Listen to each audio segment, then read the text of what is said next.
เ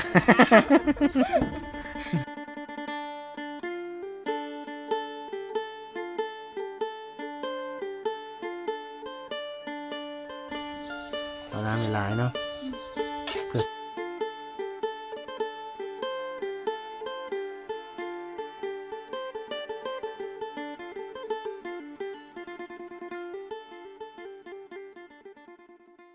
นี่ยังนี่แต่งเติมความงามบ่เสริมความงามบ่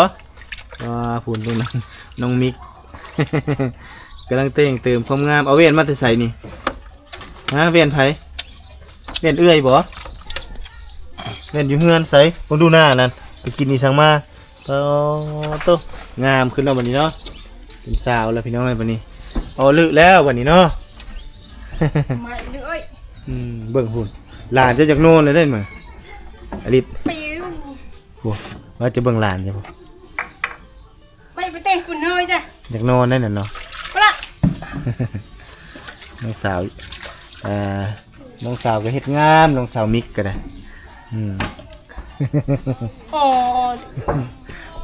เฮ็ดคือเอื้อยมาแล้วเอื้อยก็แต่งตัวก็เบิ่งจากเอื้อยแล้วน้องหลานก็เฝ้าก็จนรับพี่น้อยหลานกันเลยเป็นไผให้แล้วบาทนี่อันนี้คือ ปิดบ่ปิดก็ได้แล้วแต่ไม่ได้ก็ได้เอาปิดกระแซบแล้วคนงามเห็ดนี่คนงานเห็ดกระแซบอร่อยเลยอาหารจานเด็ดมื้อนี้เนาะน้องสาวบ่มีหยังกินมันก็สินุกจังซี่แหละกินแบบนี้แหละแต่ก็ยอมรับว่ากระเพาะเขาเจ้าแข็งแห้งอยู่บ่เจ็บกระเพาะก็เจ็บคือกันก็พอ เจ็บอ่ะอ้ายบ่ไหวอ้ายนี่กินแบบบ่มีอาหารบ่มีหยังนี่บ่ได้กินแต่ข้าวเจ็บกระเพาะอ้ายนะ โอ้ยใจก็จะกินอาหารแต่บ่มีอาหารเนาะบ่มีใครได้กินเขา ยายว่าจะกินข้าวลาจะว่ากินข้าวลากระแซ่บอ่ะ ก็แซ่บซ้ำเฮาบ่มีนั่นน่ะแต่เรามีเฮาอยากคือกันเนาะอาหารเนาะก็ยากแหละบัดยากอยู่ผัดส่วนไปกินไปเที่ยวนั่นเที่ยวนี่พอบ่อยากไปตอนช่วงหนึ่งส่วนไปเที่ยวงานธาตุพนมก็บ่ไปไอ้อยากมาฮับได้ช่วงหนึงอ่ะนะโอ้ยเอาบ่ไปดอกว่ะ ถ้ามันไกลนะ เอ้าไกลก็บ่แม่นว่าสิย่างไปเนาะขี่รถไป ก็เฮา ไปซะ เฮาก็บ่มี บ่มีหยัง เฮาอยากไปบุญอยู่ เอ้าบ่อยากไปให้เต็กแล้วว่าไปฟังพูนคนแห่งฮู้จักหลายขอถ่ายรูปถ่ายห้อย มันก็หลายเตียวเลยนะ เตียวไปและเตียวอ้าว พวกบ่เดิน เมนูของน้องสาวเพิ่นโอ้สวนผักทางนี้ก็มีได้นี่ก็นี่ก็สวนเพิ่นคือกันแต่ว่าบ่ได้เฮ็ดแล้วทางนี้เนาะนี่อันนี้ซ้ำลูกชายอลิศแล้วนี่ติดอลิศแห้งเมื่อแล้วขนมนั้นโอ้หมดไวเนาะ เอาติค่ะ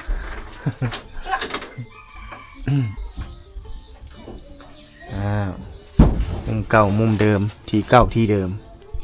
ของอลิศเพิ่นอันนี้เนาะถ้าสมมุติเจ้าบ่อยู่ไผสินึ่งข้าวจะไปเฮ็ดเวียก พ่อเฮา โอ้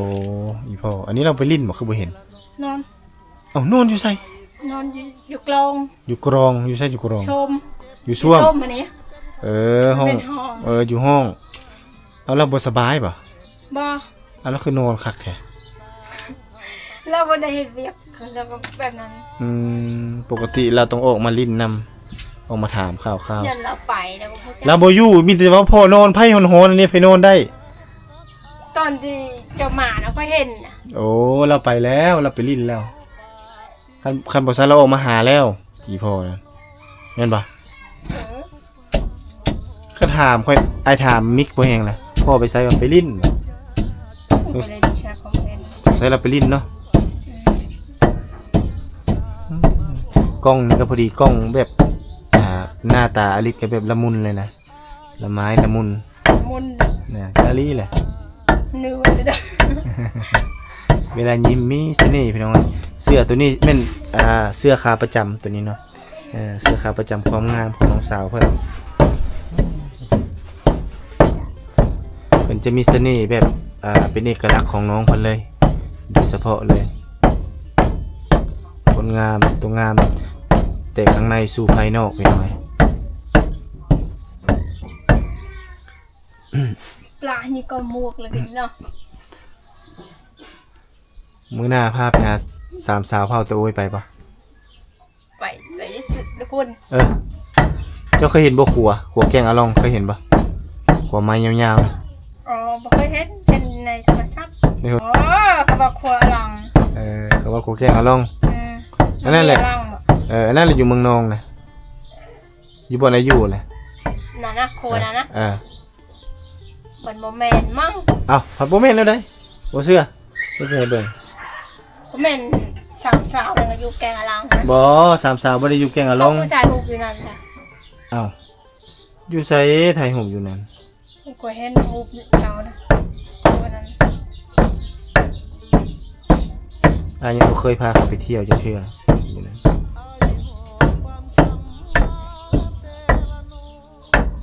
เขาสินั่นเลยได้เขาสิเศร้าอันนั้นเลยนี่เด้ตัวนี้พระธาตุอิงหางบ่เป็นพระอิงหางพระธาตุยังนี่ ตอนนั้นเรา ชื่อเนาะ อืม นี่เห็นบอกผู้ใดแน่อยู่ในนั้น ผู้เดิมนั่นน่ะ ผู้เดิมนั่นแหละ อืม อันนี้พี่น้องให้เบิ่งพระธาตุนางลาว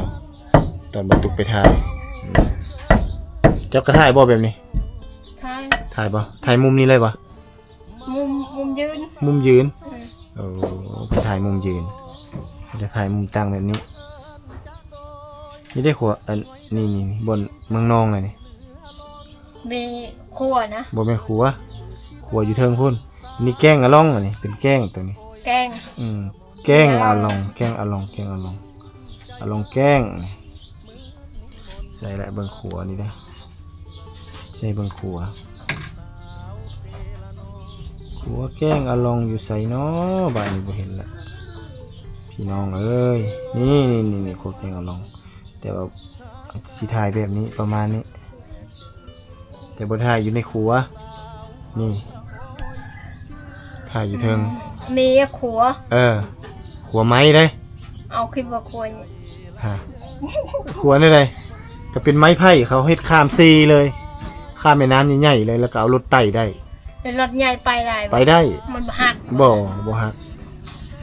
นี่แหละอาจจะพาจะไปเบิ่งตัวนี้แหละพาสามสาวไปพาเจ้าไป เขาหากินแบบธรรมชาติได้ปูปลาได้หาตึกเบ็ดเสมองนั่นนี่วิถีชีวิตเขาลงอาบน้ำเหมือนผู้สาวเต็มตัวแรงๆนะพากันไปอาบน้ำอยู่นี่จะบ่อยากเจอบ่แบบนี้บ่อยากไปบ่คักแท้ๆนี่เด้ อืม ยาวงามขัวนี่ปีหน้าคันเขาสร้างแล้วอันนั้นแล้วเขาบางทีเขาอาจสิบ่ได้เฮ็ดเด้เขาสิปะแล้วก็ไปเฮ็ดขัวดินแทนแล้วก็แล้ว แล้วน้ำเวลา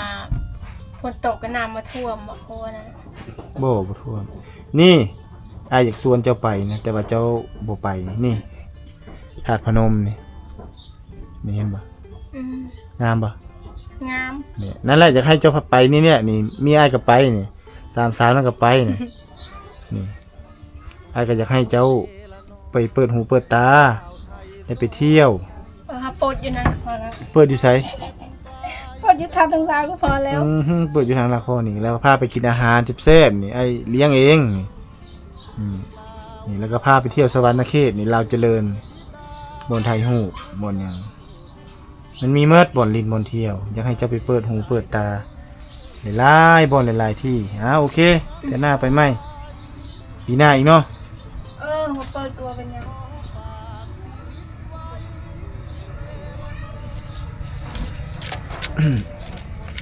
เอาน้องสาวเพิ่นสินั้นส่วนหลายนี่เพิ่นสิมากินเผ็ดเพิ่นแม่นบ่เฮ็ดเผ็ดบ่เจ้า อันนี้บตันใช่เนาะมีแต่ใส่แบบนี้เลยฝนที่ตกวะโมเมนเนาะพึ่มในรถเนาะเฮือนเจ้านี่ขี้ฝุ่นโหดปะ ฮอด เจ้านอนกลางคืนเจ้าก็นอนง่ายอยู่ปะ ง่าย มันโบขี้ฝุ่นโบเข้าปะ บ่อหน้ามันไปเข่า ทำเขียนทางพวกเราอันตรายเนาะอีต้นอยู่พี่น้องเลยเขียนนี่ขี้ฝุ่นหลายเพราะว่ารถบริษัทเพิ่นเด้ดิแม่นบ่นะคอนเสิร์ตบ่ เอา นี่บอก อะไรแหละ แม่ดีใจเด้อ ดีใจสิไปคอนเสิร์ตมื้อแรงเหรอ หนู ได้ยินเสียงสงสัยเขาจะเปิดเทปแถวนี้ มันบ่แม่นบ่ตู้เขา เสียงตู้เขาเอาสิมาอยู่ที่บ่ เขาบอกว่านี่นะ เขาว่ามาคัดเขาว่ามาก็ต้องมาแหละไปคนจะไปคอนเสิร์ตให้อายไปนำบ่มื้อแรงฮะ ฮะให้อายมาไปนำอยู่บ่ ไปล่ะ แม่นบ่จะคนรักอายไปบ่ยักมื้อแรง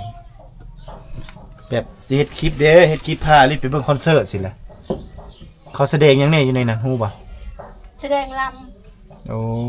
ลำเราไปนั่งเบิ่งนี่ ำโอ้แบบย้อนยุคพี่น้องเอ้ยว่าคันเขามาเท่ๆแล้วบอกอายเด้ออายสิขับรถมาเด้อ โอ้ยอาย อ้าวอายยังบ่ ทายเขาอยู่กุศลจะได้เขาเบิ่งเขา มันก็ดีแล้วเขาเบิ่งก็ได้ โอ้ยไม่เอา เนาะถ้ามีเอาเนี่ยได้อีก เอาเสียงตูถ่ายได้ปะ ไหนเสียงตู้ก็ถ่ายได้แล้วเนาะถ่ายบ่ได้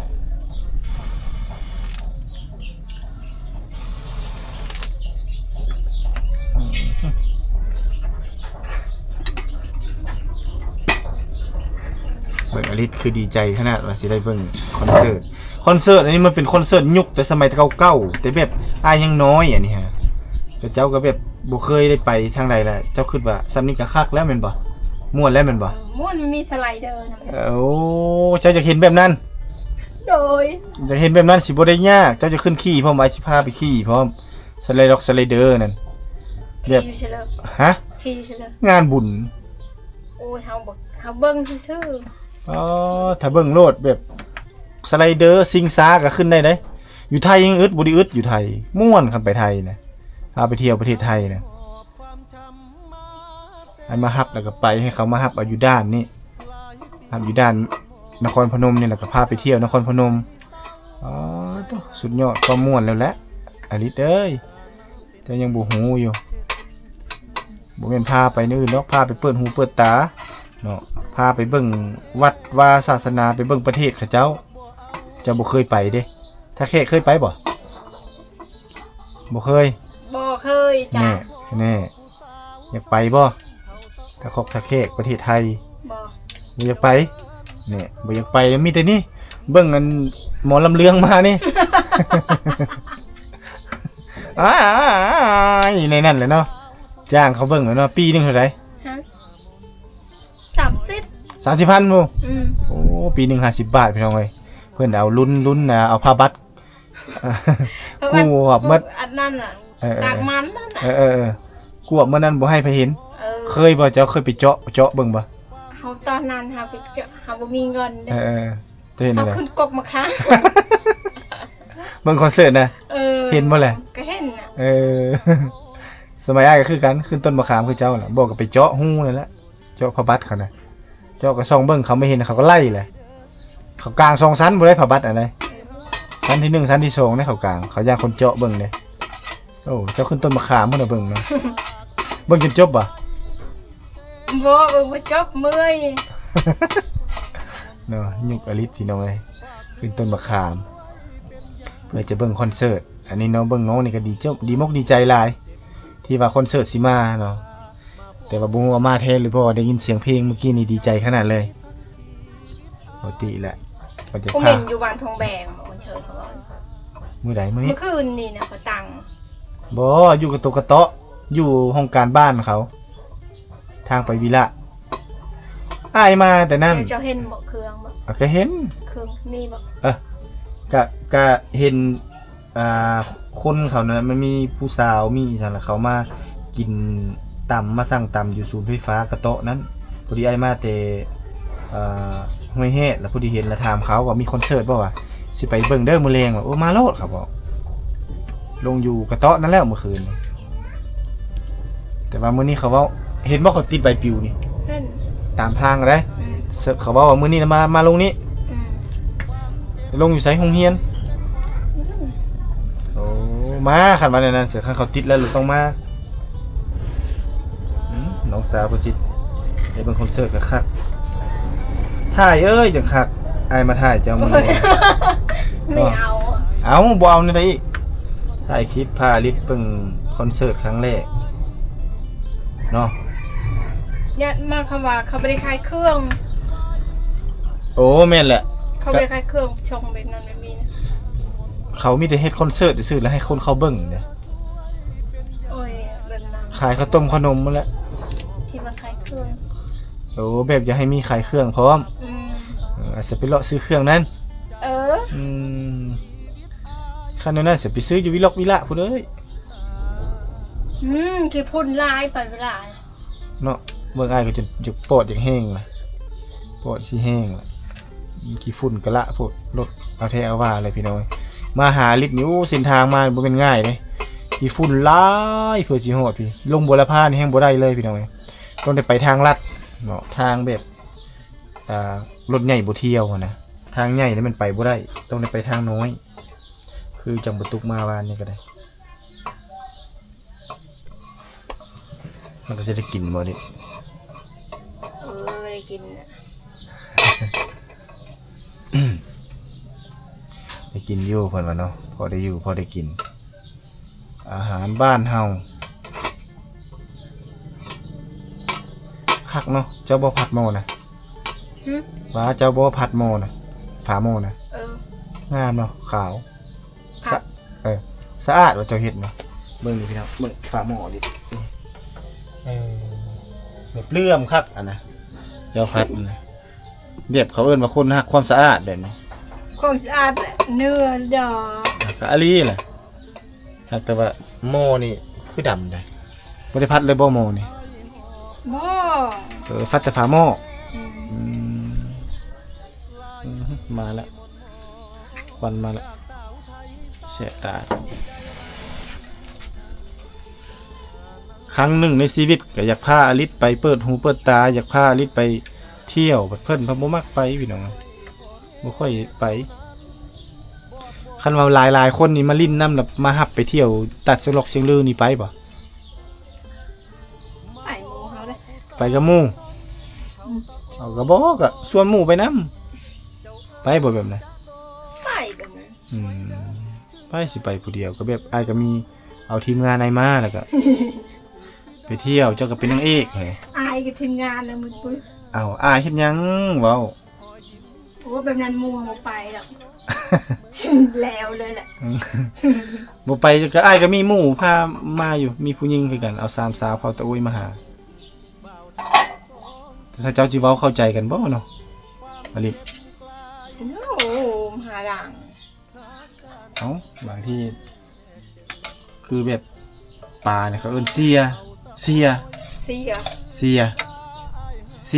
อิ้นเสียทางนี้ภาเสียแม่มันต่างกันได้เสียกับเสียได้ทางเสียทางนึงเสียโอกาเลยตะเสะนอนลินนะอาหารคือสีเสะอร่อยมากโอ้ย อาหารลักจะเลยเป็นบาลินนี่แต่บ่มีอาหารกันนี่เนาะไปเก็บเอานี่ก็ห้ามเลยนะบางคนบ่มีนะบ่ยากนะแบบว่าคอน้ำเฮาเอาซำนี้แหละอันนี้ก็ใส่น้ำจนจะเต็มหม้อเอาน้ำหลายๆเนาะเพื่อสดเด้โอ้เอากระเต้งคือเอื้อยนั่นแหละว่าเปลี่ยนสุดนั้นสุดนี้ก็เปลี่ยนน้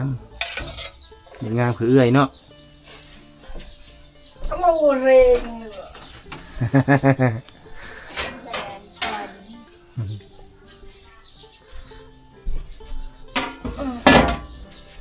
ไป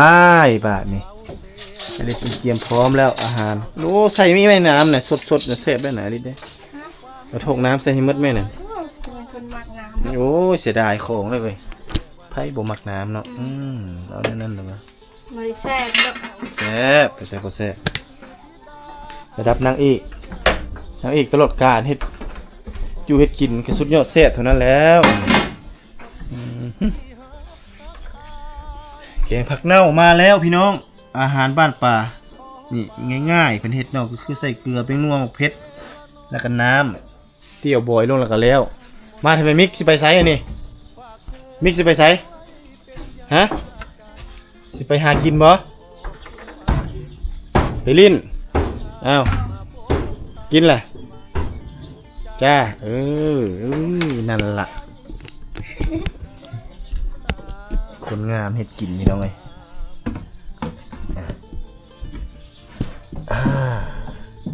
โอเคยังขลุกขลุนอยู่บ่ฮะ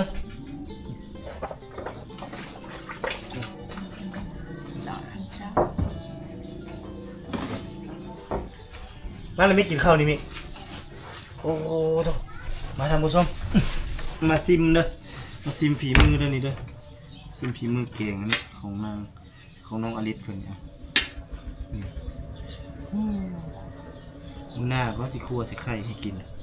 อาสิเฮ็ดเองเด้มื้อหน้าเด้เสียบเลยใช่ไหม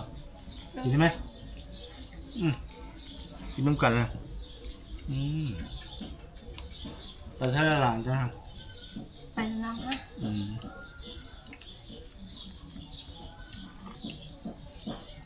ใช่พี่น้อยอร่อย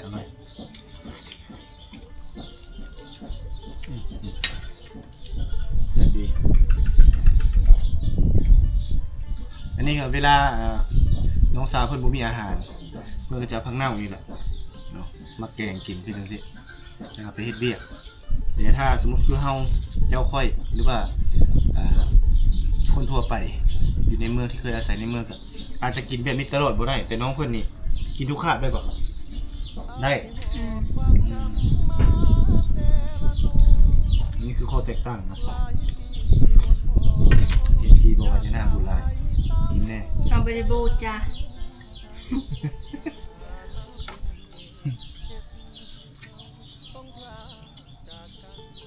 ลิกก็มักไปซ่อนอยู่บ่เอาไปย่านปิงบ่มาบุญซ่อนปลาบ่มักนะ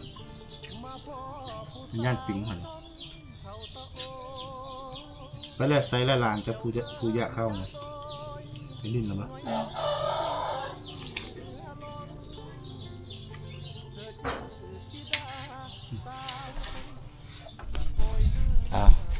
หลังจากที่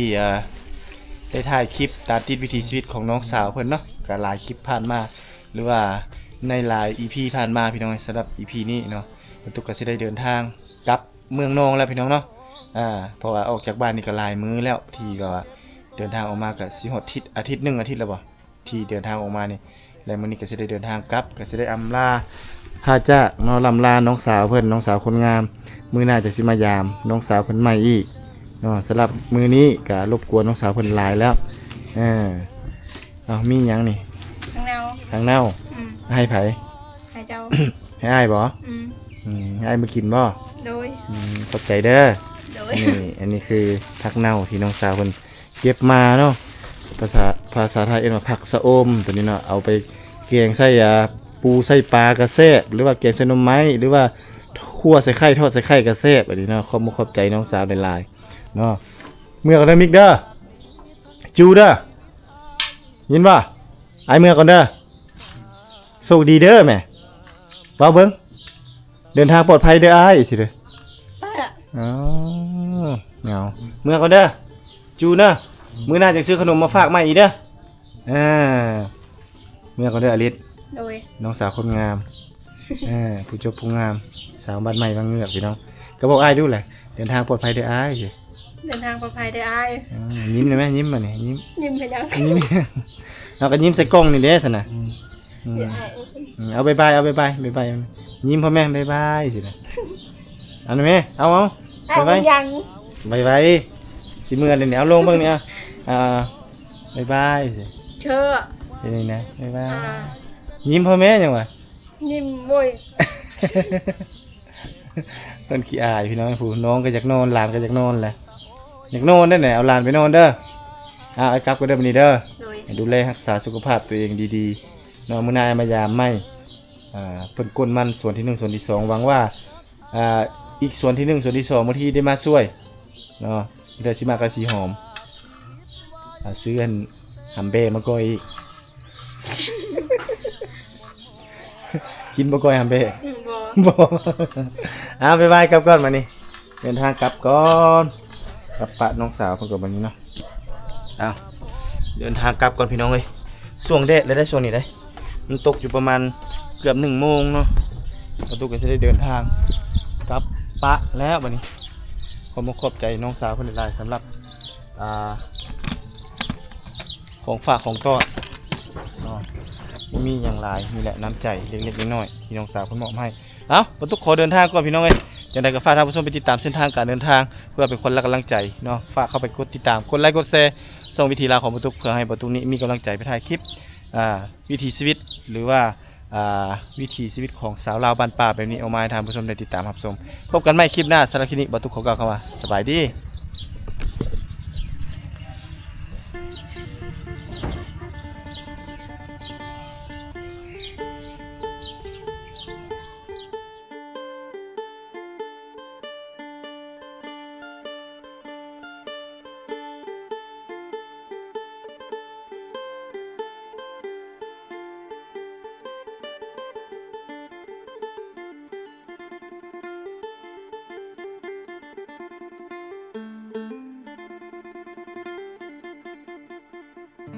ไอหอบความช้ำมา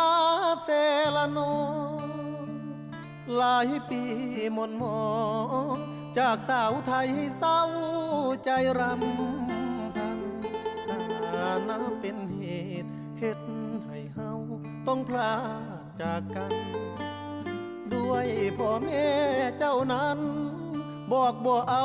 ลูกเคยคนจน มาพ่อผู้สาวชนเผ่าตะโอยเจ้าเอิ้นจะโดยง่อยเด้อชื่นใจเหลือล้น เธอชื่อธิดาสาวชนเผ่าตะโอยหน้ามนหอยยิ้มจิ้มใจอ้ายล้นเหมือนนิมนต์มา